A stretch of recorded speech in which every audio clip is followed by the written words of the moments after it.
Wellman TV. Marshal Ortega. Kabanata 81 Out of Your Mind. Isang malakas na dagandong mula kay Riger ang umalangaw sa bar na nagpatahimik sa lahat sa isang iglap. Biglang tumigil si Eric na kanina pa ginagaya ang balat ng aso. Napaawang ang bibig niya. Sinabi ko bang tumigil ka na? Isang malamig na boses ang bumalot sa katahimikan ng bar, dahilan para mabaling ang tingin ng lahat kay Marshal. That guy is acting so bold in front of Mr. Riger.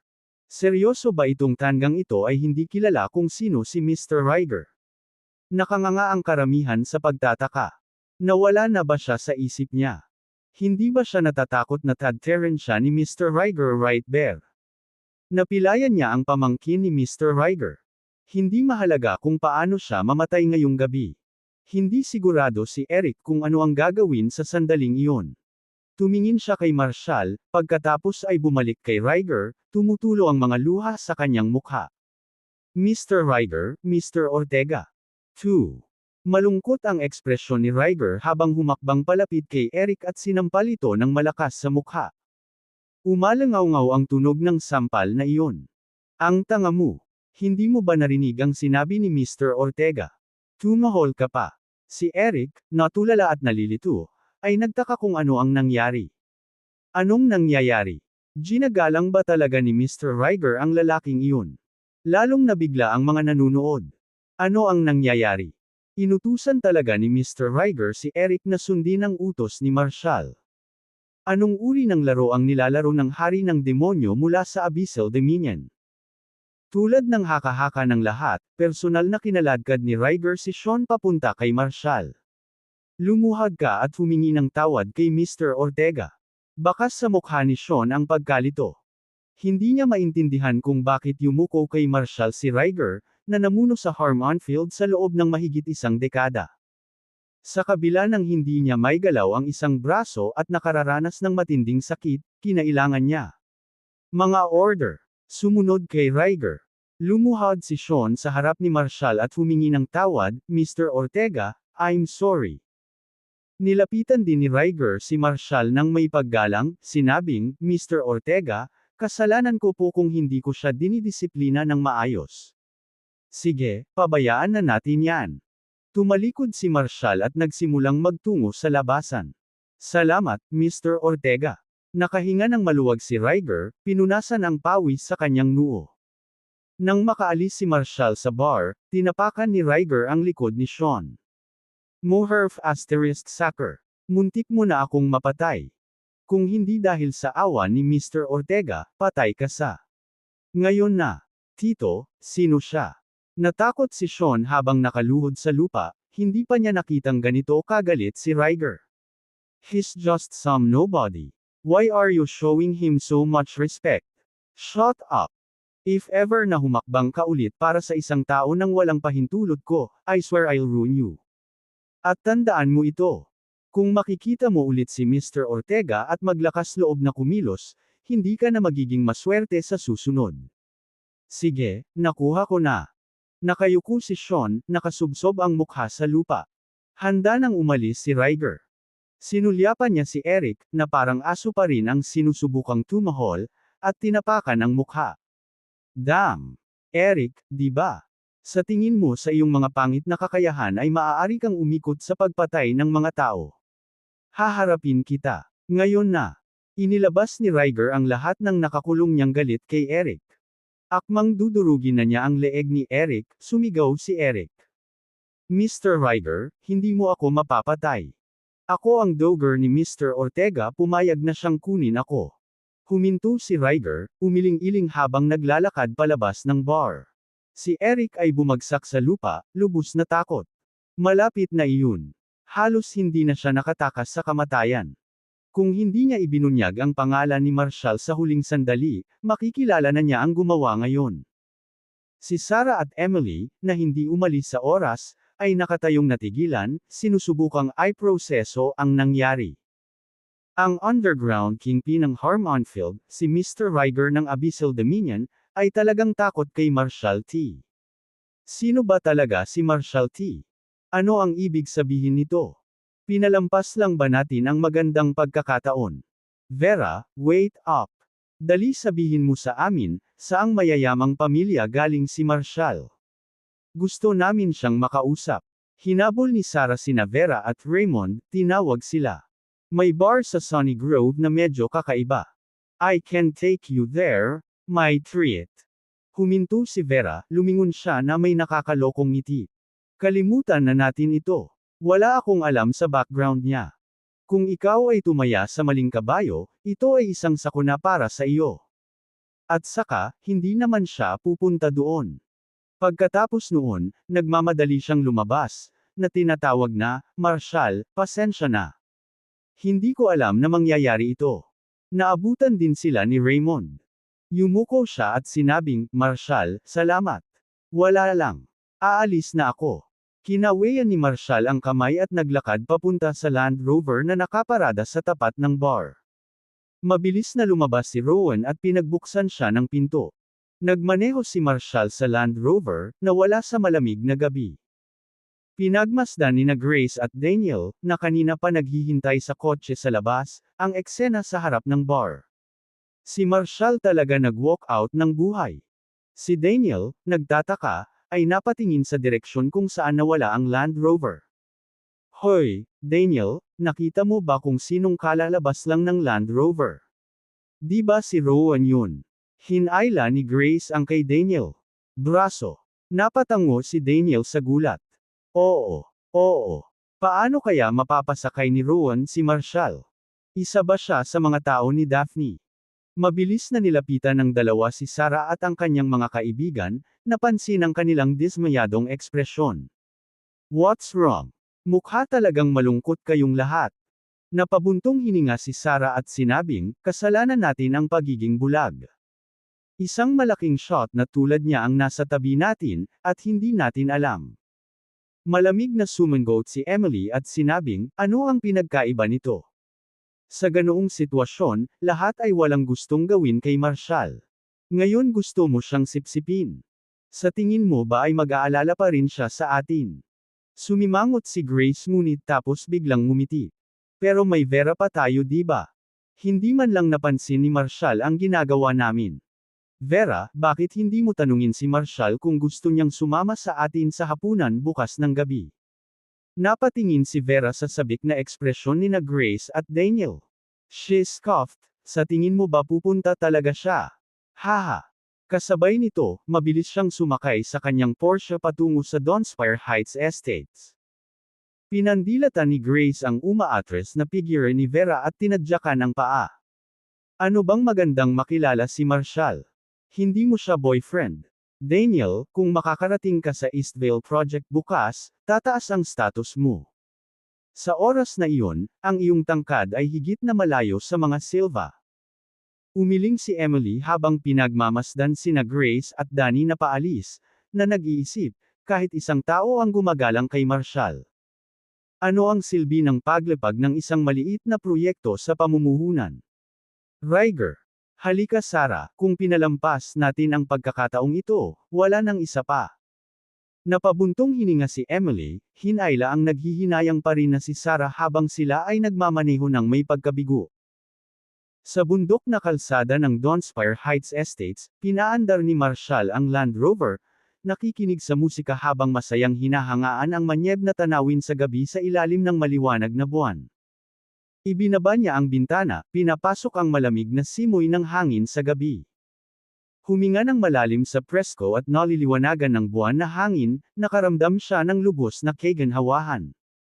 Naisip ni Marshall ang mga tagubili ng matandang Fred. Sinabihan siya ng matandang tanga na maghintay dito. Ano nga ba ang hinihintay ko?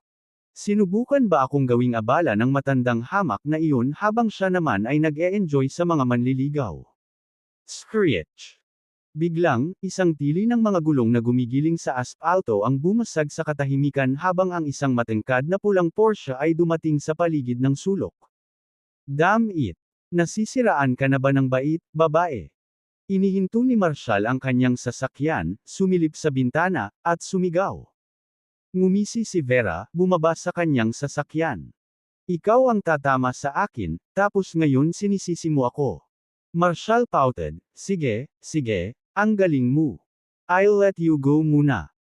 Sa pamamagitan nito, pinaatras niya ang Land Rover ng ilang talampakan, nagmanyobra sa paligid ng Porsche at mabilis na tumakbo patungo sa lugar ng Villa. Pagtingin niya sa rearview mirror, nakita niyang nawala na ang Porsche. Ngumisi siya. Akala mo masusundan mo ako. Iiwan kita sa alikabok. Pagdating sa entrance ng Villa area, inilabas niya ang access card at nagmaneho papasok. Isasara na sana ng guard ang gate nang humila ang ire ni Vera. Ang dalawang gwardya na nagtatrabaho sa night shift ay kapareho ng mga kanina, at nakilala nila si Vera. Kasama ko si Marshall. Tawag ni Vera habang binababa ang kanyang bintana. Mabilis na yumuko ang guard at kinawayan siya. Ang Porsche ay mabilis na tumakbo patungo sa tuktok ng burol. Mataas. Pagkatapos mag-park, binuksan ni Marshall ang pinto ng Villa at nakita niya si Vera na nakatayo sa harap ng hay. Paano ka nakapasok? Haha. Akala mo matatanggal mo ako. Walang chancel hahaha. Natawa si Vera sa pagtataka sa mukha ni Marshall. Gitling. Bumantong hininga si Marshall, gabi na. Bakit mo ako sinusundan pa uwi? Nag-aalala ka bang mapusok ako at sasamantalahin ka? Mapang-asar na tumawa si Vera, binigyan si Marshall ng mapaglarong tapik sa dibdib. If you dare, go ahead. I'm not one to back down. Sinong matatakot kanino? Ang inaalala ko lang ay kung may lakas ka ng loob. Sige, sabi mo eh. Basta wag kang magsisi sa huli. May pilyong ngisi, hinawakan ni Marshall ang balingkinitang W ni Vera. Haha. You're all talk and not one to act. Tingin mo ba talaga natatakot ako sa'yo?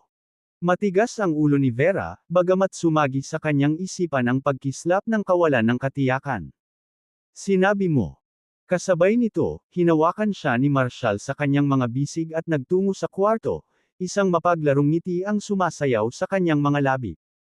Kabanata 82 Hindi ako marunong magluto shit. Nagkunwaring walang pakialam si Vera habang nagsasalita. Pero sa kaibuturan ko, gawa lang ang lahat. Ang totoo, masaya lang siyang makipag-chat kay Marshall. Masyadong nakakatakot para sa kanya ang pag-iisip ng pagkakaroon ng intimate moment sa pagitan nila. Ngayon, habang hawak siya ni Marshall sa kanyang mga braso, isang alon ng kaba ang bumalot sa kanya. Hindi pa siya naging ganito ka-intimate sa sinuman. Ilang sandali, naisipan niyang kumawala sa yakap nito, ngunit masyado na siyang matapang na nagsalita para bawiin iyon. Nakapatong sa dibdib ni Marshall, nalalanghap ang kanyang nakakaakit na pabango, naramdaman niyang medyo natulala siya. Napakainit ng yakap na ito. Mula nang pumanaw ang kanyang ina, hindi niya naranasan ang ganoong kaginhawahan. Lumipas ang mga taon, at halos nakalimutan na niya na may lugar pa palang masasandalan sa mundong ito. Sa sandaling iyon, hiniling ni Vera na manatili siya sa mga bisig ni Marshall magpakailanman, hindi na umalis. Humalabog. Habang ninanamnam ni Vera ang init ng sandaling iyon, inihagis siya ni Marshall sa sofa. Erg. Bulalas niya, nahihilo. UJ***. Erg. Bulalas niya, nahihilo. UJ***. Hindi ba pwedeng maging gentler ka ng konti? Bigla niyang napansin na naghuhubad si Marshall. J. Anong ginagawa mo? Napabalikwas si Vera sa sulok ng sofa, bumakas ang takot sa kanyang dibdib. Napatigil si Marshall, napagtantong may babae sa harapan niya. Sitting beside her, bare-chested, he said, "Di ba sabi mo hindi ka natatakot? Hindi pa nga nakakalayo talo ka na." With that, paimpol niyang tinanggal ang kanyang pantalon. Pervert ka. Mabilis na ipinikit ni Vera ang kanyang mga mata, namumula ang kanyang pisngi. Nakarinig siya ng kaluskos ng damit. Teka, seryoso ba siya? Ano ang dapat kong gawin ngayon? Naglakad lang ba ako sa isang mapanganib na sitwasyon? Dapat ko bang tanggapin kung ano ang mangyayari o pigilan? Sa kanya ba ako matutulog? Ilang araw na kaming halos hindi magkakilala, nakakahiya. Naramdaman ni Vera ang alon ng init na damaloy sa kanya. Mabilis ang tibok ng puso niya sa dibdib niya. Ano ang dapat kong gawin? Hindi ba niya iisipin siya at ituring akong isa sa mga madaling babae? Magdudulot iyon ng gulo. Hindi pa ako nag-iisa sa isang lalaki. Habang si Vera ay nawala sa kanyang naguguluhan na pag-iisip tungkol sa kung ano ang maaaring mangyari, narinig niya ang boses ni Marshall mula sa likuran. Kunin mo ang damit ko at labhan mo. At ipaghanda mo ako ng hapunan. Teka, ano? Naningkit ang mga mata ni Vera habang nakatingin sa sarili at pagkatapos ay kay Marshall na paakyat ng hagdan. Inutusan niya lang ako na parang katulong. Hindi. Bakit ako maglalaba ng damit mo o maghahapunan? Lumingon si Marshall, isang mahinang tawa ang kumawala sa kanyang mga labi. Ikaw ang nangako kaninang hapon. Sabi mo ipagluluto mo ako ng linggo. Kung nagsisinungaling ka, umalis ka na. With that, he headed upstairs. Ikaw, tanga mo. Hindi ako marunong magluto ng tae. Muntik nang mawala si Vera. Hindi pa ako nakapagluto ng pagkain sa buhay niya, at ngayon inaasahan niyang ako ang magluluto para sa kanya. Ano siya? Casual ko lang itong binanggit, paano niya naaalala? Ang kalokohan. Siya ay naghihintay sa boss ako sa paligid. Ang pagpapapasok sa akin ay isang tukana lamang para makapagluto ako. Gurgle. Kumalabog ang kanyang tiyan. Tinapik ni Vera ang kanyang tiyan, parang walang laman. Pagkatapos ng mahabang gabi sa Harmont Bar, hindi pa siya nakakain at siguradong nakaramdam siya ng problemado ka ba? Tawag ni Marshall mula sa itaas. No problem. Kung hindi mo kaya, umuwi ka na lang. Magluluto ako pagkatapos kong maligo. Oo nga eh. Magluluto talaga ako ngayon. Tumango si Vera. Maligo ka na. Good. I'm looking forward to your gourmet meal. Natawa si Marshall sa determinadong ekspresyon ni Vera habang naglalakad patungo sa banyo. Pinandilatan ni Vera ang umaatras nitong figure, tinatapakan ang paa nito. Gagawa ako ng 5 Michelin star na pagkain ngayon. Isang hapunan lang ito. Gaano ba ito kahirap para sa akin? Nang hindi nag-aksaya ng sandali, mabilis siyang nag-download ng app sa pagluluto online at binuksan ang mga tutorial ng sa 5-star chef. Nagpasya siya sa ilang lutong-lutong bahay, tomato omelette, pork knuckle, nilagang manok, at salad. Haha! Ngayon wala nang dapat ipag-alala. Sigurado akong makakapaghanda ako ng isang marangyang handaan. Maghintay lamang hanggang sa makita ito ng haltak na iyon. Hindi na siya maglalakas loob na tingnan ako ng masama. Nakaramdam ng pananabik si Vera. Kasunod ng mga recipe step by step, hinalungkat niya ang refrigerator para sa mga sangkap na kailangan niya. Ang pagluluto ng risotto ay isang bagay na alam niya kung paano gawin. Binyanlawan niya ang mga sangkap, nagdagdag ng tubig, at inilagay ang palayok. Simple lang. Sumunod, naghanda siya ng tinadtad na kamatis at 4 na itlog. Pagkatapos, kumuha siya ng sariwang manok, tinadtad ito sa mga piraso, at inatsara ito ng ilang mga pampalasa.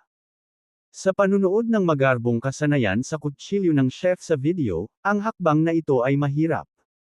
Pagkatapos ng maraming pagsisikap, sa wakas ay pinutol niya ang mga kamatis at manok, bagamat mukhang hindi ito gaanong kitikam-takam. Ilang beses niyang inayos ang mga piraso ngunit hindi niya makuha ang hitsura ng manok na kasing ganda ng nasa video. Ang mga video ay pawang fake, ito ay kung ano talaga ang hitsura ng pag-chop. Mariing deklara ni Vera. At saka, pagkain lang. Hindi mahalaga ang hugis gaya ng lasa. Tinatitigan ang kanyang mga unang pagtatangka sa pagpuputol. Naramdaman ni Vera ang isang pakiramdam ng tagumpay sa loob niya. Kumuha pa siya ng larawan at ipinost sa social media na may caption na, Cooking in the 9-star kitchen of Villa 1 at Donspire Tech. Tingnan mo ang mga tinadtad kong gulay. Hindi ba't ang mga ito ay maganda manatiling nakatutok? Ibahagi ko ang mga pagkaing inihanda ko sa ilang sandali. Ilang sandali pa, nag-message si Ali sa kanya sa WhatsApp. Vera, anong ginagawa mo ng ganitong oras? Sagot ni Vera with a proud emoji, nasa villa ako ni Marshall. Tingnan mo itong 9-star kitchen. Alice, nakakita ka na ba ng katulad nito? Vera, are you under his spell or something? Pinag-uusapan mo si Marshall non-stop. You better stay away from him. He's a complete con artist. By the time you realize it, it'll be too late. Nagbalik si Vera ng isang nakangiting mukha at piniling huwag ipagpatuloy ang pagtalakay sa bagay na iyon. Ifek, ikaw ang dapat magsisisi dito, Alice. Hindi ko maintindihan kung gaano ka kabulag. Let's drop that for now.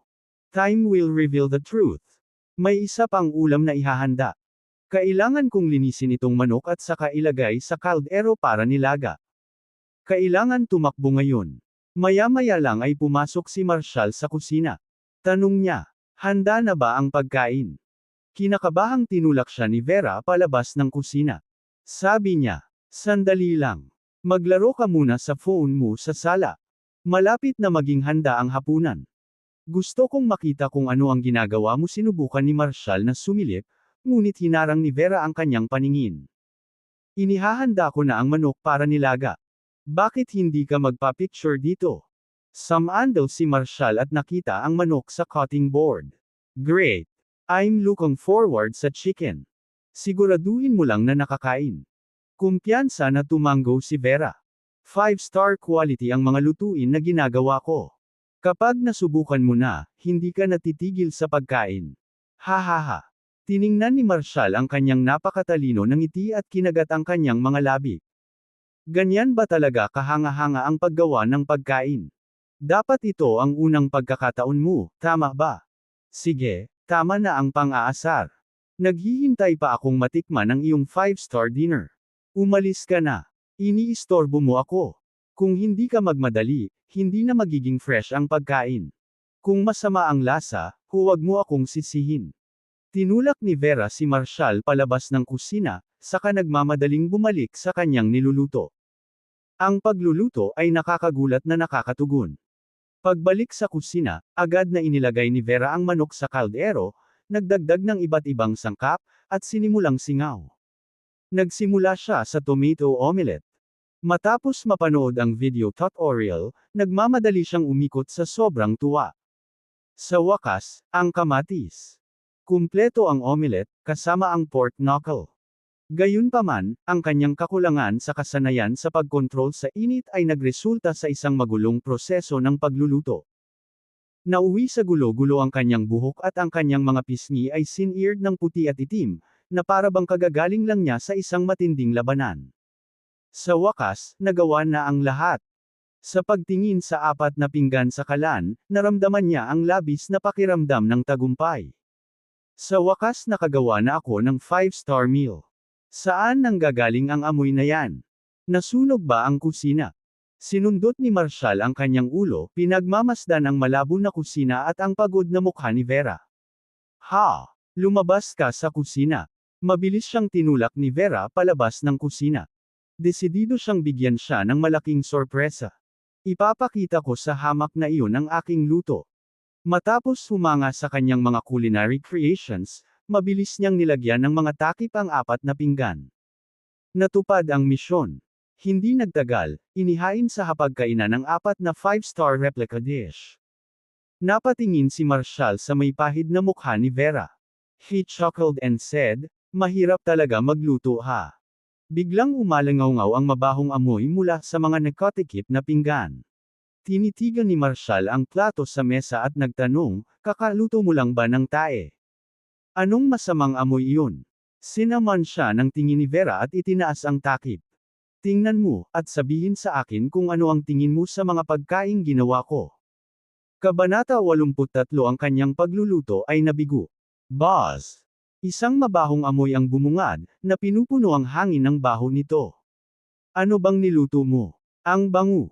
Bulalas ni Marshall, nanlalaki ang mga mata habang nakatingin sa ulam sa bowl, na nakakalokang tanawin. 3 mangkok ay isang madilim na itim na kulay, na ang isa ay bula pa rin at naglalabas ng masangsang. Hindi makilala ang 4 na pinggan sa mesa. Sa unang tingin, madali silang makapasa para sa 4 na plato ng pataba. Hindi naging madali para sa isang babae na gawing ganito kahirap ang hitsura ng pagkain. Amoy. Habang tinataas ni Vera ang takip mula sa ulam, buong pagmamalaki niyang sinabi, ginawa ko ito ayon sa recipe ng 5-star hotel. Dapat mong subukan ang tomato omelette na ito. Nakaramdam ng matinding kasiyahan si Vera sa labis na reaksyon ni Marshall. Tignan mo. Haha. Akala mo ba matatalo ako kapag pinaluto lang ako? Ang babaeng ito ay makakapagluto ng masarap na pagkain. Pinagmasdan ni Marshall ang mesang puno ng itim, maladumi na pagkain at tumawa. Ito ba ang tinatawag mong 5-star hotel level tomato omelette? Oo.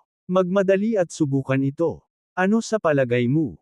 Tuwang-tuwang sabi ni Vera, sabay abot ng isang maitim na subo sa bibig ni Marshall. Hindi ako kumakain yan. Parang tae. Lumayo si Marshall. Kung anumang 5-star hotel ang naghain ng ganitong uri ng tomato omelette, isasara nila ang kanilang mga pinto sa araw ng pagbubukas. Fine. Kung hindi mo kakainin, ako na. Inis na itinulak ni Vera ang piraso sa sariling bibig. Blarg. Agad niya itong iniluwa at nagkomento, talagang hindi ito maganda. Nasobrahan ko ang asin. Alright, that doesn't count. Nasa kalagitnaan ako ng pagluluto ng hamarangka at hinarang ako, she protested.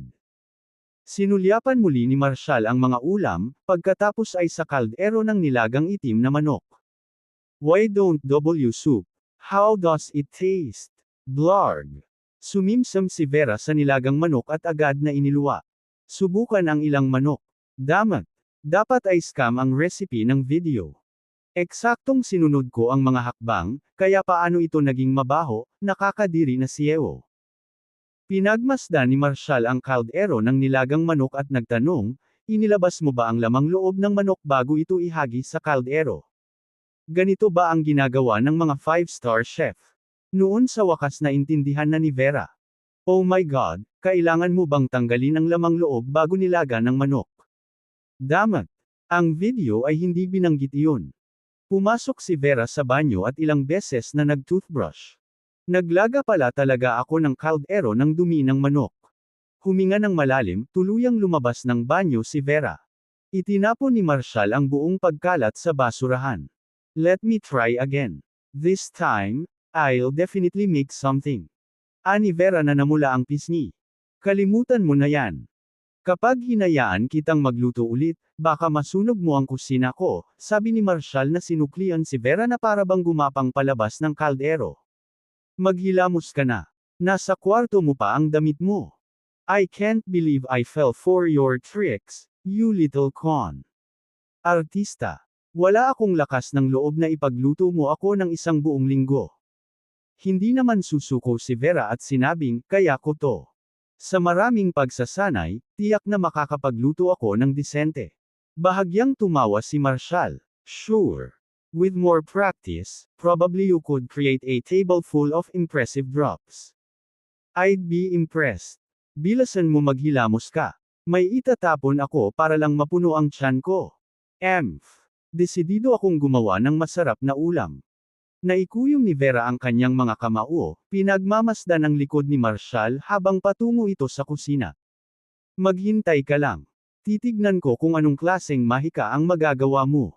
Mabilis siyang nagtungo sa banyo, pinunasan ang nalalabing amoy, at nagwisik ng pabango bago bumalik sa dining room. Habang papalapit siya sa pasukan, isang nakakaakit na aroma ang umalangaw-ngaw sa hangin. Nakalagay sa mesa ang isang plato ng tomato omelette, garlic butter chicken, at fish stew.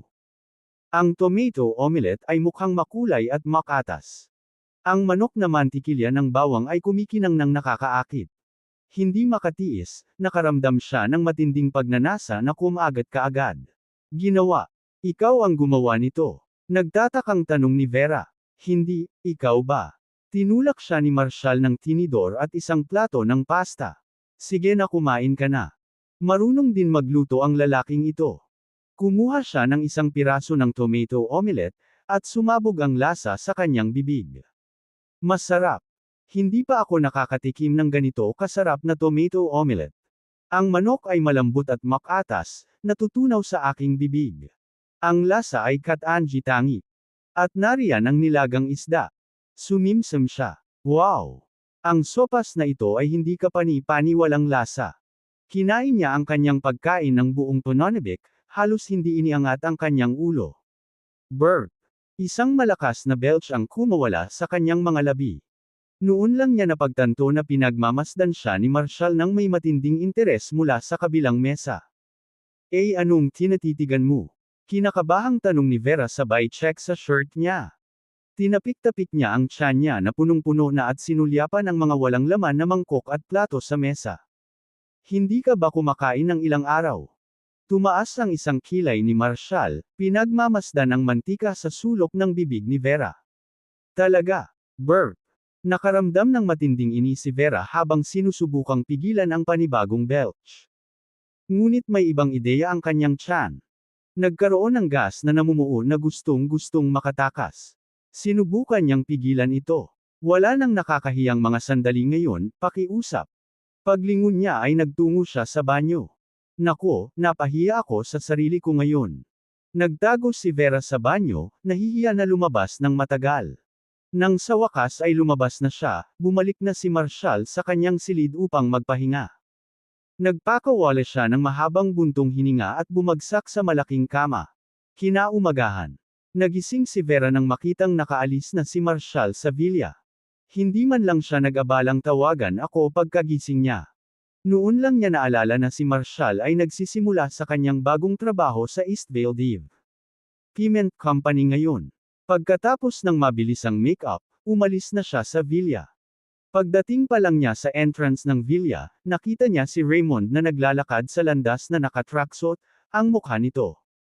Pinalamutian ng ilang mga bendahe. Vera, teka, anong ginagawa mo dito? Nasa lugar ako ni Marshall kagabi, simula ni Vera, ngunit biglang naramdaman na sobra na ang sinabi niya. Maaaring dalhin iyon ni Raymond sa maraming direksyon. Marshall, dito siya nakatira. Nasa area ba siya ng dalawang villa na binili ng mga Don? Nagtatakang tanong ni Raymond. Balak sana ni Vera na sabihin sa kanya na nakatira si Marshall sa Villa 1 sa Area 1. Ngunit pagkatapos ay mas naisip niya ito. Hindi pa rin siya maniniwala sa kanya, at kakailanganin ng labis na pagsisikap upang ipaliwanag. Oo, hindi ko nga alam kung kaninong villa yun. Ang alam ko lang, doon nakatira si Marshall. Kayong dalawa. Magkasama kayo. Nagtatakang tanong ni Raymond. Huwag kang katawa-tawa.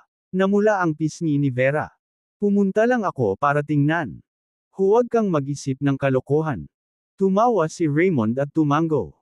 Vera, parang naging close na kayo ni Marshall lately. Pagkatapos kagabi, mahihirapan na ako kung hindi siya pumasok. Hindi ko akalain na ganoon kagalang ang pakikitungo ni Mr. Riger sa kanya. Binigyan ba ng mga Don si Riger ng head up? Mukhang medyo may posisyon si Marshall sa mga Dons. Gayunpaman, utang ko sa kanya ang aking pasasalamat. Vera, I'd like to thank Marshall ng maayos. Can you help me set up? Hindi mapigilan ni Vera ang mapangiti sa loob-loob. Bakit ipinapalagay ng lahat na ang takot ni Riger kay Marshall ay nagmula sa mga Dons? Bakit hindi nila napagtanto na marahil ang mga Dons ang gustong makipag-cozy kay Marshall?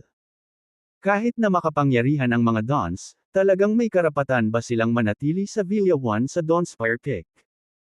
Tumingin si Vera kay Raymond at nangako, oo naman, pero hindi ko masisiguro na papayag si Marshall. Thanks. Once I set a date, I'll send it to you tomorrow night, masayang sabi ni Raymond. Sa sandaling iyon, parehong nakatanggap ng text message sina Raymond at Vera mula kay Alice. Gusto niyang magkita sila makalipas ang kalahating oras sa Blue Bay Cafe sa tapat ng Don. Nang hindi nag-abalang magpalit ng damit, sumakay si Raymond sa kotse ni Vera, at sabay silang tumungo sa cafe. Naghihintay na doon sina Alice at Zachary. What's the rush, Alice? Bakit mo kami pinatawag ng Mad Alien? Diretsyong tanong ni Vera. Kumunat ang noo ni Alice at huminga ng malalim. Vera, kailangan nating tatlo ang tulong mo sa isang bagay na Mad Alien. Tumango si Zachary na mukhang problemado. 3 buwan na ang nakalilipas, nag-invest kami ni Zachary sa isang piraso ng lupa sa Southvale. Nakarinig kami ng mga chismis na ipapaunlad ito ng konseho ng lungsod, kaya nag-loan kami para bilhin ito. Gayunpaman, nakatanggap kami ngayon ng balita na ang gobyerno ay nagpasya na hindi paunlarin ang lugar na iyon at sa halip ay nagpaplanong mamuhunan sa Westvale.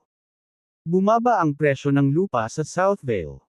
Kung hindi natin ito ibebenta sa lalong madaling panahon, baka mauwi lang tayo sa walang kwentang asset. Tinanong ka namin dito dahil umaasa kaming matutulungan mo kaming maabot ang mga tao at tingnan kung maibebenta namin ito sa kalahati ng orihinal na presyo. Tanong ni Raymond, yung Southville land. Problema niyan. May mga chismis talaga na hindi na ma-develop. Magkano ang binili mo? Nag-invest kami ng bahagi ng sarili naming pondo at nag-loan kami sa bangko, bawat isa ay nag-invest ng 1 bilyon, walang magawang sagot ni Zachary. Kailangan kong bayaran ang mataas na interes na utang kay Sean sa lalong madaling panahon, at wala akong cash sa kamay ngayon, kaya gusto kong ibenta ito sa kalahating presyo at harapin ang natitira sa ibang pagkakataon. Sabay na umiling sina Raymond at Vera.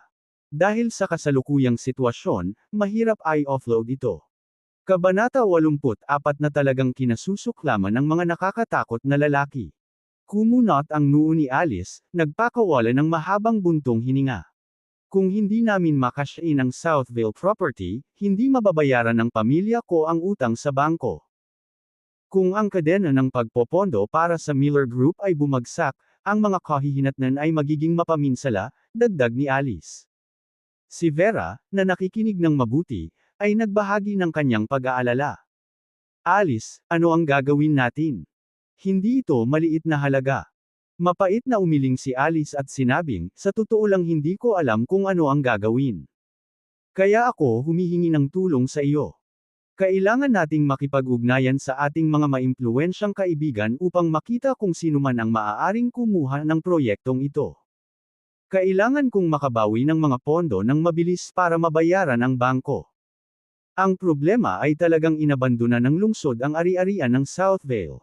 Walang magawa si Raymond. Sa ngayon, ang lahat ng mga negosyo na humahawak sa proyekto ng Southville ay desperadong sinusubukang ibenta ito, ngunit kahit na sa kalahating presyo, walang sinuman ang nangangagat. Narinig ko na marami ang handang magbenta sa 20% lamang ng halaga para mabayaran ang kanilang mga utang.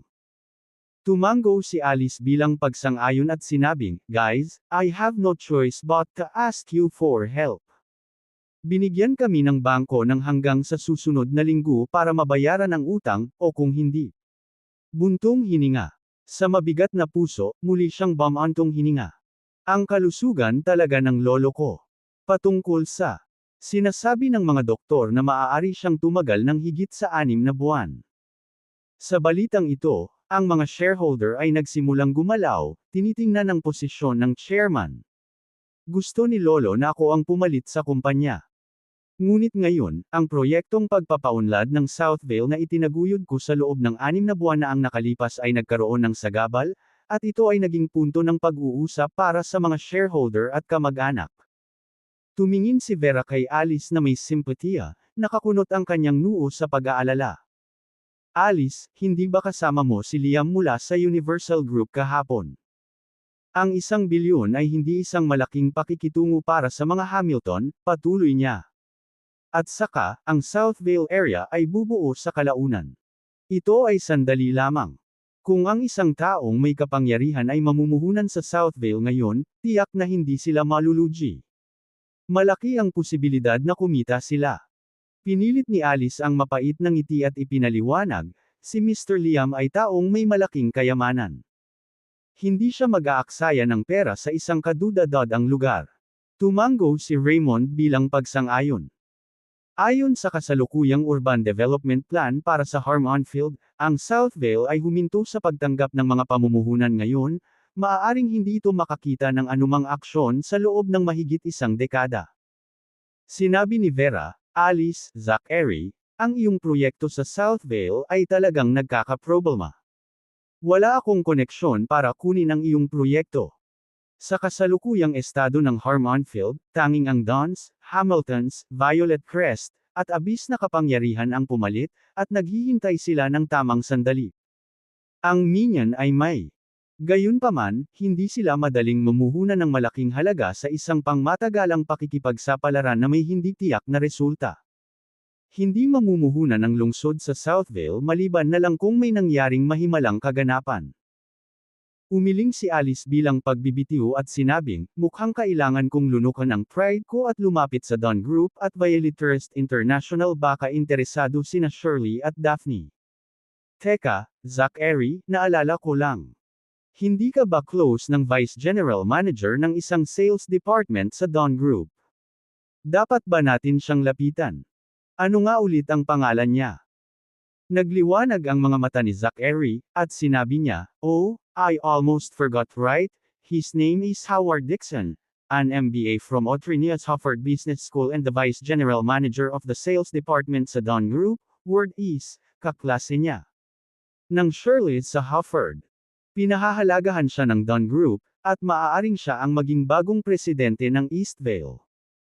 Ngayon, ang Dawn Group ay nagsasagawa ng kanilang unang executive meeting para sa Eastvale at ang on-site signing para sa Eastvale Ecological Project. Alice, punta tayo kay Mr. Dixon at tingnan natin kung makukumbinsi niya si Shirley na kunin ang ating Southvale property.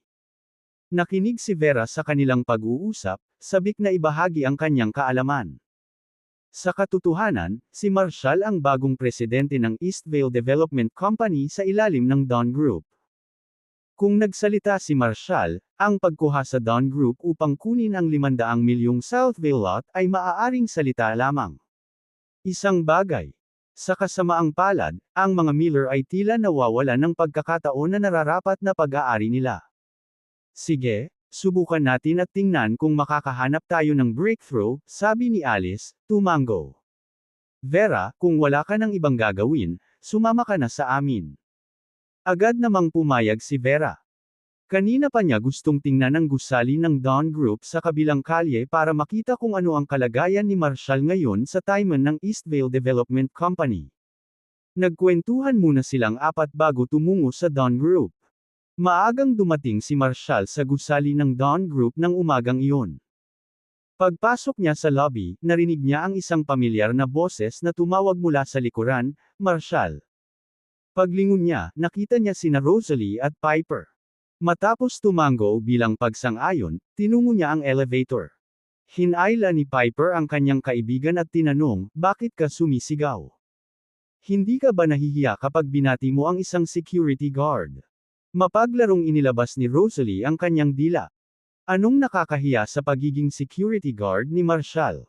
Hindi pa kami empleyado dito. You silly goose.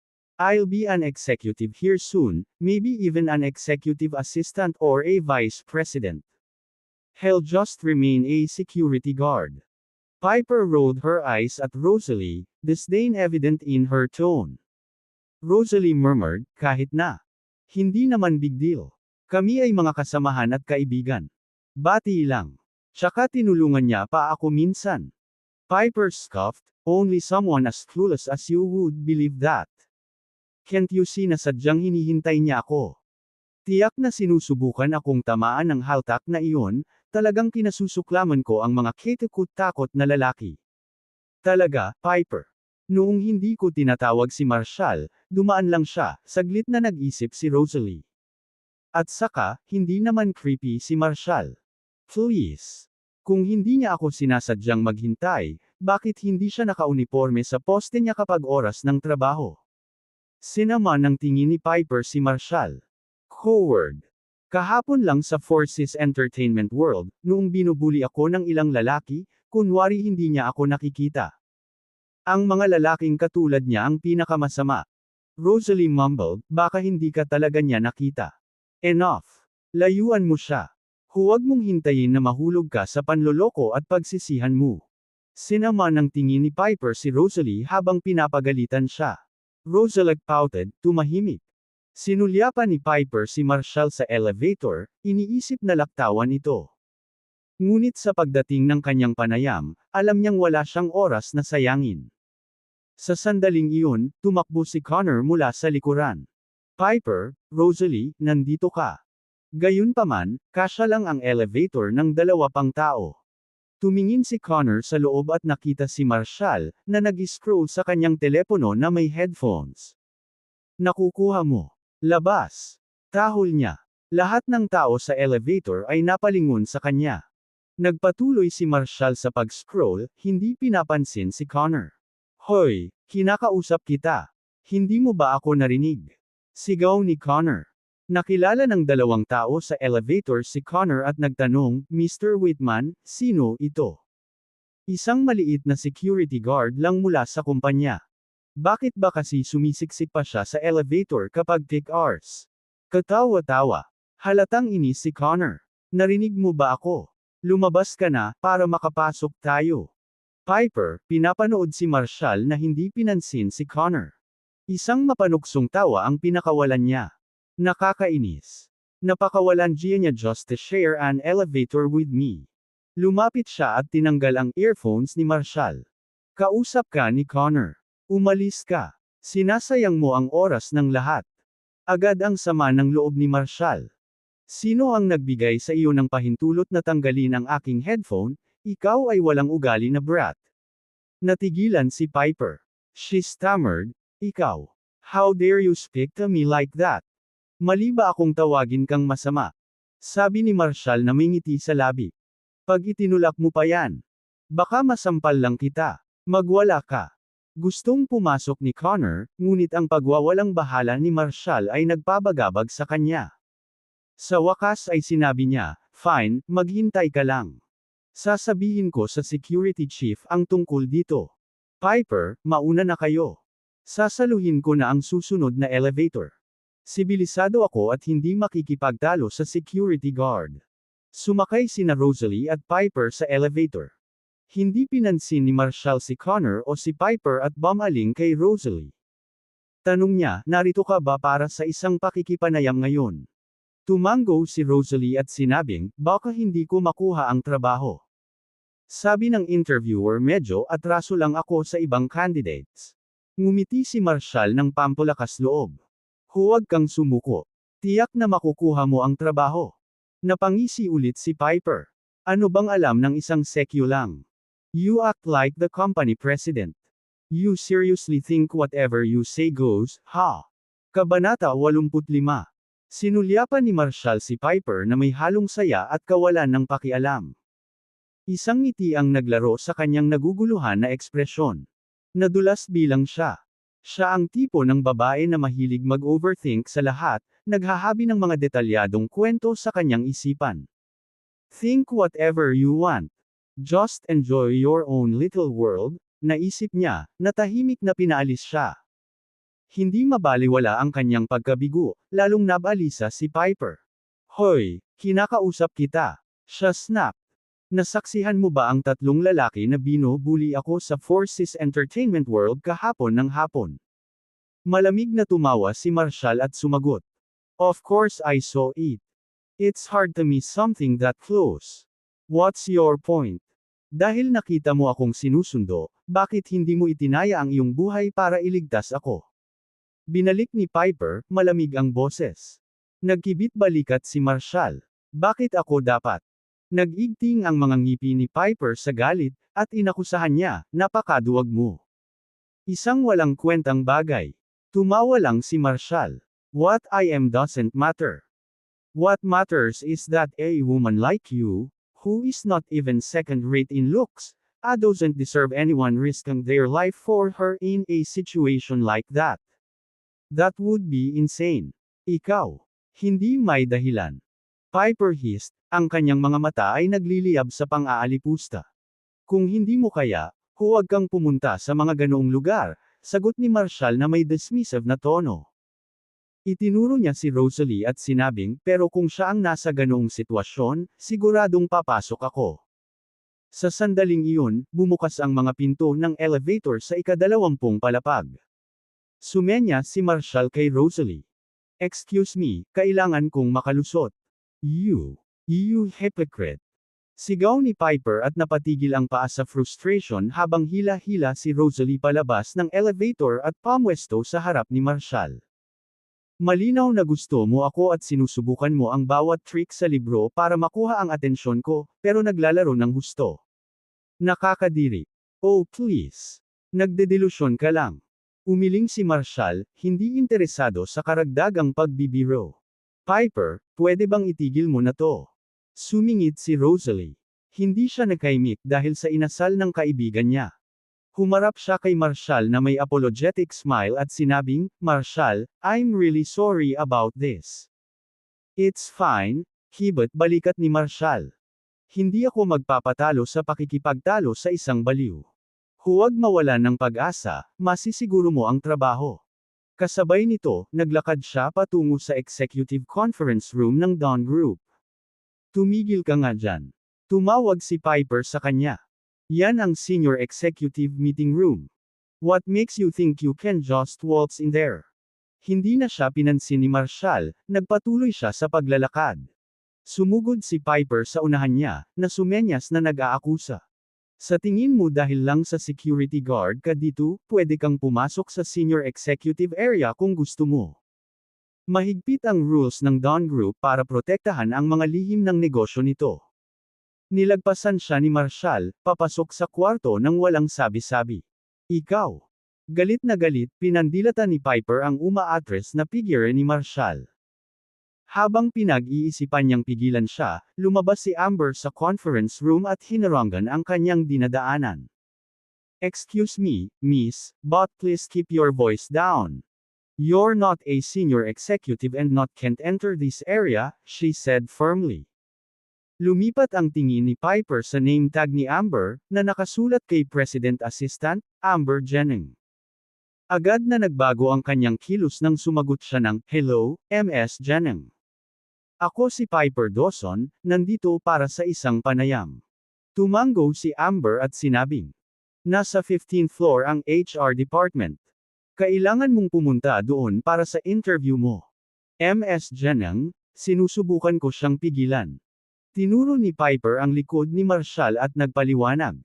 Isa lang siyang hamak na security guard, pumapasok dito nang walang pakialam.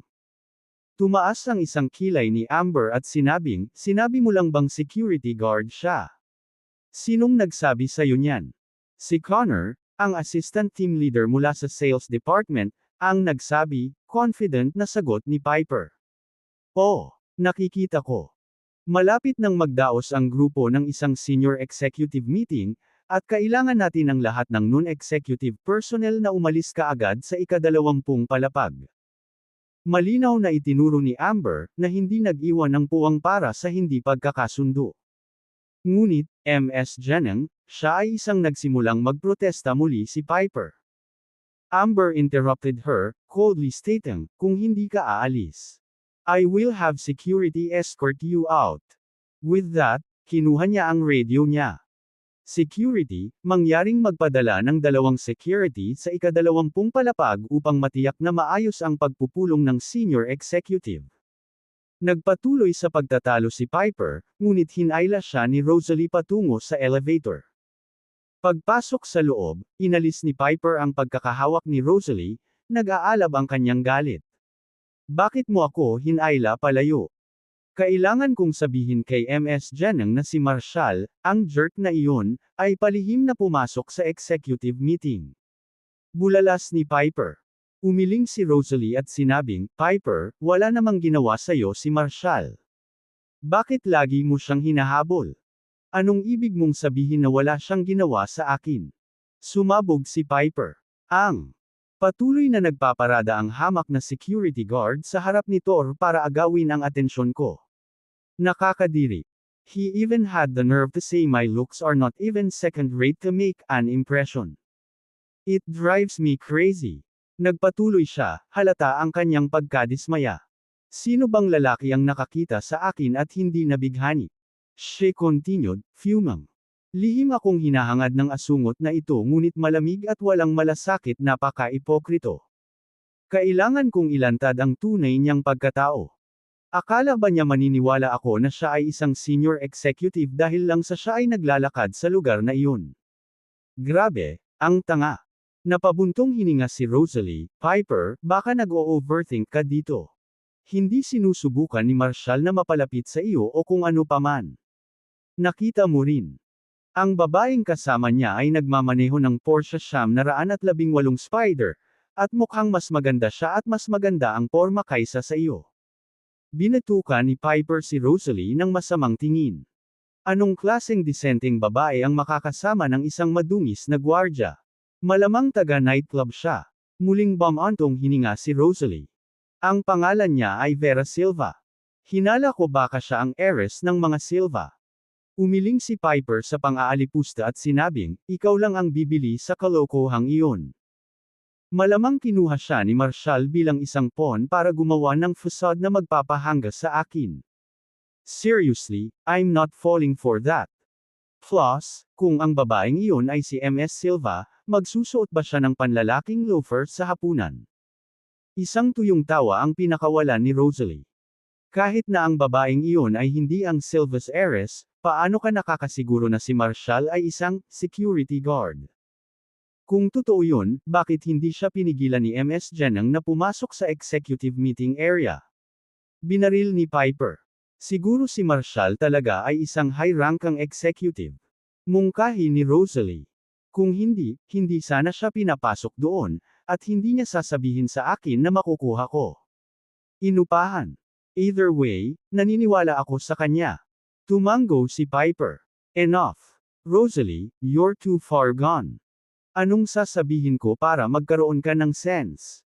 Hintayin mo lang ang resulta ng mga interview. Malalaman mo. Senior Executive Conference Room. Lumapit si Amber kay Marshall, bahagyang yumuko. Mr. Ortega, inutusan na ako ni MS Don na maging katulong mo simula ngayon. Kung may kailangan ka, mangyaring ipaalam sa akin. Tumango si Marshall at sinabing, great. Please go to HR and let them know to keep Rosalie. Place her in the business strategy department. She has a master's in Sinomics and many accolades. She should be more than capable. Natigilan si Amber, tila pinagtagpo na si Rosalie ay isa sa dalawang babae kanina. Sige, ako na agad ang bahala. Mr. Ortega, paano yung ibang babae na kasama niya? Nag-isip sandali si Marshall. Don't worry about her. Let HR decide for themselves. So need to interfere. Nag-alinlangan si Amber at idinagdag, mukhang masungit siya sa iyo. Dapat ba natin siyang tanggihan ng HR? Hindi na kailangan. Kinawayan siya ni Marshall. Hayaan ang mga bagay na lumaganap ng natural. Tumango si Amber at sinabing, naiintindihan, Mr. Ortega. Nasa unahan ng Senior Executive Conference Room. Sasamahan kita doon at ipapakilala kita sa mga executive, pagkatapos ay pupunta ako sa 15th floor. Kinuha ni Marshall ang mga materyales sa pagpupulong mula kay Amber at sinabing, kaya ko nang mag-isa. Hindi mahalaga kung ipakilala nila ako. Lahat ay makikilala ako sa lalong madaling panahon. Ikaw muna ang humawak sa sitwasyon ni Rosalie. Kung huli na ang lahat, magiging pinal ang desisyon ng HR, at hindi namin ito maisasaayos. Sige, pagsang-ayon ni Amber. Tumawag si MS Don kaninang umaga, mail late na siya, para maupo ka muna. Humalaklak si Marshall at sinabing, ayos lang, pwede ka nang kumuha. Abala. 15th floor, HR reception room. Siya. Ang listahan ng recruitment para sa bagong tatag na Eastvale Development Company ay lumabas. Tinanggap ng Departamento ng Pagpapatakbo ng Marketing si Piper bilang tagapangasiwa ng pagpaplano. Si Rosalie, gayunpaman, ay hindi gumawa ng cut. Ang kanyang pagkahuli sa araw ng panayam ay humantong sa kanyang pagtanggi. Connor, maaari mo bang kausapin ang HR interviewer tungkol sa sitwasyon? Kahit na ito ang pinakamasamang departamento, si Rosalie ay maaaring tumira sa isang front desk clerk, pakiusap ni Piper, ang kanyang mga mata ay kumikinang sa pananabik sa kabila ng kanyang pagkabigo sa mukha. Si Connor ay mukhang problemado at sinabing, sinabi ko na sa iyo na ang kompetisyon ay mahigpit kahit para sa pinakamababang sweldo na posisyon sa front desk, ang ratio ng pagtanggap ay 30-1. Hindi mo na mababago ang listahan kapag lumabas na ito. Ang ekspresyon ni Piper ay napalitan ng isang mapagmataas na kasiyahan, na may bakas ng pagkatuwa sa kasawian ng kanyang kaibigan. It's alright, Rosalie. Kahit na hindi ka pumasok sa isang top-tier na kumpanya tulad ng Dunn Group, makakahanap ka pa rin ng trabaho. Sa pangalawang o third-tier na kumpanya. Huwag kang sumuko, ipagpatuloy mo lang ang pagsulong.